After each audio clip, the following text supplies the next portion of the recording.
The thunderous crack of a hand striking flesh echoed through Willow Creek's dusty Main Street, silencing the normal bustle of the small Wyoming town on that sweltering July afternoon in 1876. Samuel Owens paused mid-stride, his spurs jingling softly as he turned toward the commotion outside the general store. A woman stood with her head bowed, auburn hair falling forward to shield her face, though it couldn't hide the tears streaming down her cheeks. A portly man in an expensive suit loomed over her, his face red with anger as he continued his tirade. "Crying won't bring back my money, Miss Sullivan. Your father's debts don't disappear just because he had the good sense to die before paying them." The man's voice carried across the street, drawing snickers from several onlookers. "Perhaps those tears might earn you something at Madame Rose's establishment, if you're that desperate." Samuel's jaw tightened as he watched the woman's shoulders shake with silent sobs. Her simple blue dress was clean but worn, her small hands clutching a parcel to her chest like a shield. What angered him most wasn't just the banker's cruelty, but the growing crowd of townspeople watching her humiliation like it was afternoon entertainment. "Look at her blubber," a young man jeered. "Lilah Sullivan always did think she was better than the rest of us." Samuel had seen enough. At 32, he'd spent 15 years driving cattle, fighting in the war, and riding with various outfits across the West.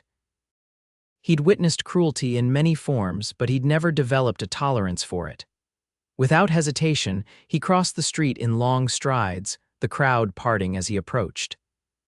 His reputation as a quiet but dangerous man preceded him, even though he'd only been working at the Rocking W Ranch outside town for the past 6 months.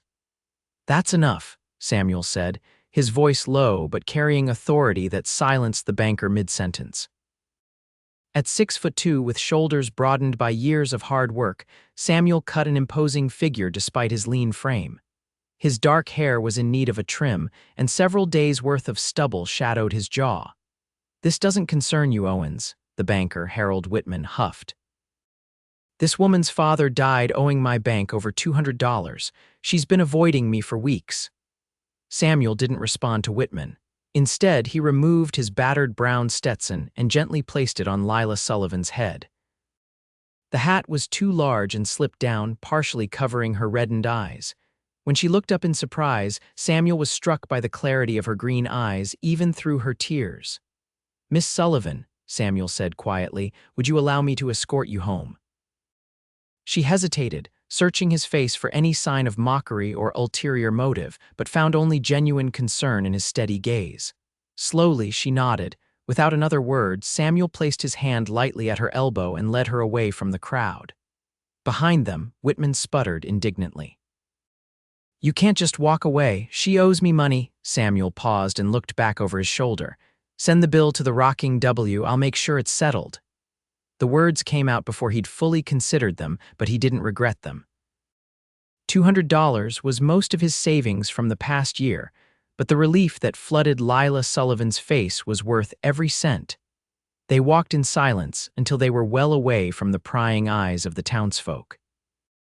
Only then did Lilah stop and remove his hat, offering it back with trembling hands. "You shouldn't have done that, Mr. Owens," she said softly. "I don't know how I'll ever repay you." "There's nothing to repay," Samuel replied, taking his hat and settling it back on his head, "and it's just Samuel. Or Sam, if you prefer." "I'm Lilah," she offered unnecessarily, a small smile briefly lighting her tear-stained face. "But I suppose you already knew that from Mr. Whitman's public announcement of my troubles." Samuel nodded, studying her more carefully now that they were alone. She was younger than he'd initially thought, perhaps 23 or 24. There was a strength in her posture despite her recent tears and a determined set to her chin that spoke of resilience. "Your father passed recently?" he asked gently. Lilah nodded. 3 months ago." "Pneumonia took him quickly." She looked down at her worn boots. "He tried to keep the farm going after Mother died 2 years back, but..." She trailed off, then squared her shoulders. "I've been managing on my own. I sell eggs and vegetables in town, and I've been taking in mending. It's just been difficult to make enough for the bank payments as well." Samuel found himself admiring her determination. Many women in her position would have sold the farm immediately or looked for a husband to rescue them. "I'll walk you home," he offered. "Where's your place?" 3 miles north, just past Cottonwood Creek," she replied. "But there's no need to trouble yourself further. You've done more than enough already." "It's no trouble. I was heading north anyway," Samuel lied smoothly. In truth, he'd been in town to stock up on supplies before heading back to the ranch, but something about Lilah Sullivan made him reluctant to part ways just yet. As they walked along the dusty road leading out of town, Samuel found himself stealing glances at his companion. Despite her obvious distress, there was a quiet dignity about her that he found compelling. Her auburn hair was pulled back in a simple knot, though several strands had escaped to frame her face. Her skin was fair but sun-kissed, suggesting she spent considerable time outdoors. "Have you lived in Willow Creek long?" Lilah asked, breaking the silence. "6 months at the Rocking W," Samuel replied. "Before that, I was with various outfits in Colorado and Texas, been moving around since the war ended." "You fought?" she asked, surprise evident in her voice. Samuel nodded. "Union, joined up in '63 when I was 19. Lilah studied him with new interest. "My father fought as well. He never talked much about it, though." "Most don't," Samuel said simply. "Some memories were better left buried." They fell into companionable silence again, the only sounds the crunch of their boots on the dusty road and the occasional call of a meadowlark from the surrounding prairie grass. When they reached a small wooden bridge spanning Cottonwood Creek, Lilah pointed to a modest farmhouse visible about a quarter-mile away. It was a simple 2-story structure with a covered porch, surrounded by several outbuildings and fenced fields where chickens pecked at the ground. "That's home," she said, a note of pride in her voice despite the property's obvious state of disrepair. The barn needed painting, and several fence posts were leaning precariously. "You maintain all this yourself?" Samuel asked, unable to keep the admiration from his voice. Lilah nodded. "It's not much, but it's mine, or it will be once the bank is paid." She looked at him with sudden intensity. "Mr. Owens, Samuel, I truly appreciate what you did today, but I can't accept your money. I'll find a way to pay Mr. Whitman myself." Samuel considered her words. He respected her pride but was also concerned about her situation. "What if we made an arrangement?" he suggested. "I'm handy with repairs. Your place could use some work." He gestured toward the leaning fence. "I could help with that, and you could consider it payment toward the debt. Whatever's left, we can figure out later." Lilah hesitated, clearly torn between her need for assistance and her reluctance to accept charity. "You work for the Rocking W. Surely you don't have time to be mending my fences." "I get Sundays off," Samuel said, "and Mr. Wilson is a fair boss. If I explain the situation, he might let me come by some afternoons." After a moment's consideration, Lilah nodded. "All right, but I insist on feeding you properly for your work, and will keep track of the hours so I know exactly what I owe."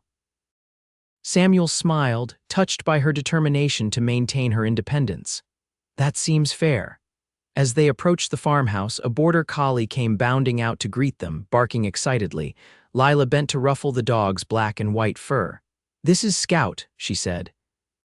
"He's a better companion than most people." The dog sniffed cautiously at Samuel before apparently deciding he was acceptable, allowing his ears to be scratched. "Would you like some coffee before you head back to town?" Lilah offered, gesturing toward the house. Samuel found himself nodding before he'd consciously decided. "That would be nice, thank you." Inside, the farmhouse was modest but meticulously clean. Simple curtains framed the windows, and a few pieces of well-worn furniture occupied the main room. On the mantel above a small fireplace stood several framed photographs and a clock that ticked steadily. Lilah busied herself at the stove while Samuel took in his surroundings. A bookshelf in the corner caught his attention, filled with more books than he'd expect to find in a frontier farmhouse. "You like to read?" he asked, scanning the titles. Lilah glanced over her shoulder. "My mother was a schoolteacher before she married. She believed education was important even for a girl." There was a defensiveness in her tone that suggested she'd faced criticism for this before. "My mother taught me to read using the Bible and Shakespeare," Samuel offered. "Not much call for literature on cattle drives, but I still pick up a book when I can." Something in Lilah's expression softened. She brought 2 cups of coffee to the table and gestured for him to sit. "Thank you again for what you did in town," she said, wrapping her hands around her cup. "People here, they've never quite accepted me. My father moved us here from Boston after my mother died, thinking country life would be simpler." She gave a rueful smile. "I'm not sure he considered how difficult it would be to be outsiders." Samuel nodded in understanding. "Small towns can be hard on newcomers. Took me months at the Rocking W before the men stopped treating me like I might steal their horses in the night." This drew a genuine laugh from Lilah, the sound transforming her face and making Samuel realize just how beautiful she was when not weighed down by worry. "Will you really come on Sunday?" she asked, her expression turning serious again. "I will," Samuel promised. And for the first time in years, he found himself genuinely looking forward to something. True to his word, Samuel arrived early Sunday morning, tools in hand and sleeves already rolled up despite the cool morning air. Lilah met him on the porch with coffee and fresh biscuits, Scout dancing excitedly around their feet. "I thought we'd start with the fence along the north pasture," she suggested after they'd finished eating. "It's the worst, and I'm worried the chickens will escape." Samuel nodded, appreciating her practical approach. Together they walked to the damaged section and he assessed the work needed. Several posts had rotted at the base, causing them to lean. The wire was still good, but would need to be restrung once the posts were replaced. They worked side by side throughout the morning, Lilah insisting on helping rather than leaving him to labor alone. She proved surprisingly capable, holding posts steady while he tamped the earth around them and managing the wire with practiced hands. "You've done this before," he observed as she expertly twisted wire around a post. "My father believed girls should know practical skills," she replied with a small smile. "Said you never know when you'll need to fend for yourself." By midday, they'd made significant progress. Lilah called a halt and insisted Samuel join her for lunch, which she'd prepared in advance cold chicken, bread, and apple pie that made his eyes widen in appreciation at the first bite. "This is the best pie I've had since leaving home," he admitted, accepting a second slice. Lilah blushed slightly at the compliment. "My mother's recipe. Baking is one of the few traditional feminine pursuits I actually enjoy." As they ate, Samuel found himself sharing stories of his travels that he rarely discussed: the breathtaking vistas of Colorado, the vast herds of buffalo he'd seen before they were decimated, the characters he'd met on cattle drives. "You've seen so much of the world," Lilah said wistfully. "I've never been further than 50 miles from here since we arrived. The wandering life has its moments," Samuel acknowledged, "but there's something to be said for having roots, too, a place that's yours." He glanced around at the small farm, something worth fighting for. Their eyes met briefly, and something unspoken passed between them before Lilah looked away, suddenly busy gathering the lunch dishes. The next Sunday, Samuel arrived with several saplings in the back of a borrowed wagon. "Apple trees," he explained when Lilah looked questioningly at him. "Noticed you don't have an orchard. Every farm should have fruit trees." The simple gesture clearly touched her. "My mother always wanted an orchard," she said softly. "How did you know?" Samuel shrugged, suddenly self-conscious. "Just seemed like something you'd appreciate." They spent the day planting the trees in a neat row behind the house, Lilah explaining how her mother had described the apple orchards of her New England childhood. "These won't bear fruit for a few years," Samuel cautioned as they watered the last sapling. Lilah looked at him with an unreadable expression. "That's all right. I plan to be here for a long time." The weeks passed, and Samuel's visits became a fixture in both their lives. He repaired the barn roof, reinforced the chicken coop, and helped Lilah prepare her vegetable garden for the coming winter. Each task was meticulously recorded in a ledger Lilah kept, though neither of them mentioned the debt to Whitman anymore. In town, people had begun to notice Samuel's regular visits to the Sullivan farm. Gossip spread, as it inevitably did in small communities. Some of it reached Samuel's ears through the ranch hands, but he ignored the speculation. What was growing between him and Lilah felt too precious, too fragile to expose to the harsh light of public scrutiny. One crisp October afternoon, Samuel arrived to find Lilah struggling to split firewood for the coming winter. Without a word, he took the axe from her hands, their fingers brushing momentarily in a contact that sent warmth through him despite the cool air. "You'll strain your back," he chided gently, positioning a log on the chopping block. Lilah watched as he worked, his powerful shoulders flexing with each swing of the axe. "I managed last winter," she pointed out, though there was no real argument in her tone. "You don't have to manage alone anymore," Samuel said, the words escaping before he could consider their implications. Lilah went very still, her eyes widening slightly. "Samuel," he set down the axe, suddenly nervous but determined to speak what had been growing in his heart. "Lilah, I know I'm not much, just a cowhand with some war memories and too many years of drifting. But these past months being here with you, it's the first time I've felt like I belonged somewhere in a long time." Lilah's expression softened. "You're selling yourself short, Samuel Owens. You're the most honorable man I've ever known." Encouraged, Samuel stepped closer, searching her face. "I'm not asking for promises. I'd like to court you properly if you'd allow it." A slow smile spread across Lilah's face. "I think I'd like that very much." That evening, they sat together on the porch swing as the sun set, talking about everything and nothing. When the first stars appeared, Samuel reluctantly rose to leave, knowing he had duties at the ranch early the next morning. As he prepared to mount his horse, Lilah suddenly reached out and caught his hand. Rising on tiptoe, she pressed a soft kiss to his cheek. "Thank you," she whispered. "For what?" Samuel asked, his voice rough with emotion. "For seeing me," she answered simply. When everyone else just saw a woman crying in the street, the courtship that followed was conducted with a sweetness that stood in stark contrast to the harshness of frontier life. Samuel brought small gifts when he visited a ribbon for Lilah's hair, a book of poetry he'd traded for in town, wildflowers gathered along the trail. Lilah, in turn, mended his shirts with tiny, perfect stitches and packed lunches for him to take back to the bunkhouse. By December, Samuel had become a regular guest for Sunday dinners, and occasionally weeknight suppers when his duties at the ranch allowed. The farmhouse that had once seemed so empty to Lilah now felt alive again, filled with conversation and laughter. One evening as they sat by the fire, Samuel broached a subject that had been on his mind. "I spoke with Mr. Wilson yesterday," he began carefully.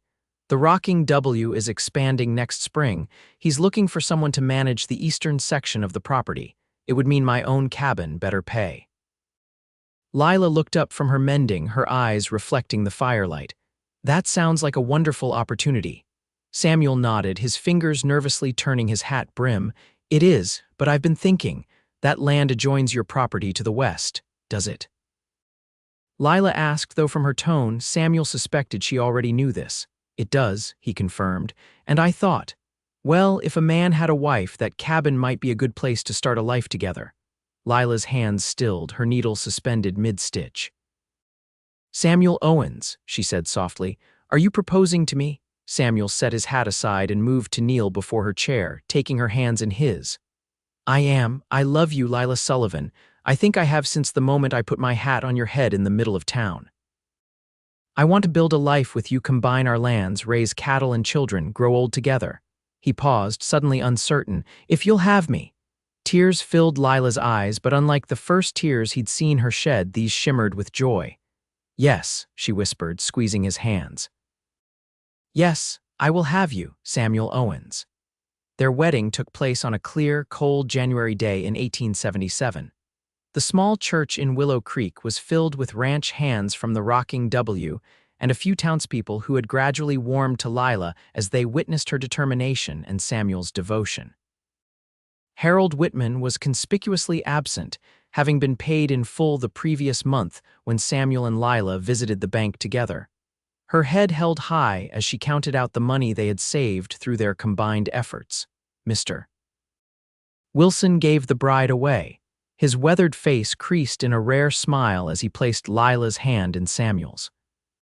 She wore her mother's wedding dress, carefully altered, with a sprig of dried wildflowers in her hair, the same flowers Samuel had given her during their courtship, which she had pressed between the pages of her Bible.